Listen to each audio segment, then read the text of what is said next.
Now, with the beautiful weather that has been hitting us today, it's a prime time to perhaps take to the water, maybe some kayaking or some paddleboarding or just a good old plodge.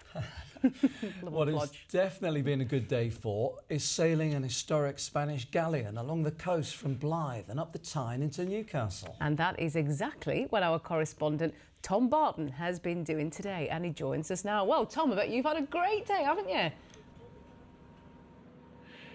Honestly, Amy, you give me the worst jobs, you really do. No, seriously, stepping on board this ship is like stepping back in time. This is an authentic replica of the sort of Spanish galleon that sailed the high seas centuries ago. I've been lucky enough, as you say, to spend the day on board, and this is what they get up to. Letting down the sails. This is the old sort of wind power in every sense of the word. A Spanish galleon under sail in the North Sea, a sight most of us will have never seen.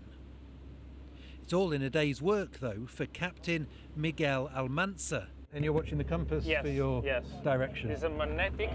Even if he is happy to hand me the controls That's a big wheel. for a moment. Obviously, when you have one day like today, it's a sunny day and you can use the sails. It's really comfortable. So It's magical. magical, exactly. It's magical. Yeah, I think it's a privilege because when we arrive to the harbors, so the people looks really impressive with our yacht, with our ship. This replica of a 17th century Spanish galleon is a floating museum open to the public, which means maintenance happens when she's at sea. Most of the crew, volunteers, like retired couple Dan and Jay. I grew up on a farm in Kansas. The wonder of being at sea is just beyond anything else I could imagine as a kid. Love the history that we're, let's say, reliving by being on a tall ship like this.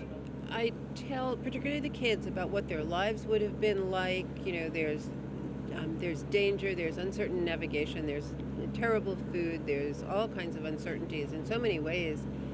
And then to put in context that things in Europe were so bad that people thought this was a good plan and they wanted to do that. So I am not somebody with an enormous head for heights, but when in Rome, or in this case, when on a Spanish galleon, well, you'd be mad not to climb the rigging. But blimey, it is wobbly up here. The view from that height really is amazing. But it's not just the ship that's putting on a show for those like John who are enjoying the experience of a day on board this unique vessel. I remember seeing the tall ships coming in the River Tyne as a kid. I grew up in South Shields, and I found them fascinating and, you know, awesome, like things to look at. And since then, you know, I've been involved in boats in the sea, sort of recreationally and professionally in the past. And I saw this opportunity come up, and I thought, you know, it's pretty much a once-in-a-lifetime thing. And after a day at sea, El Galeon arrives at the mouth of the Tyne, a sight from centuries ago, welcomed by onlookers keen to catch a glimpse of the past.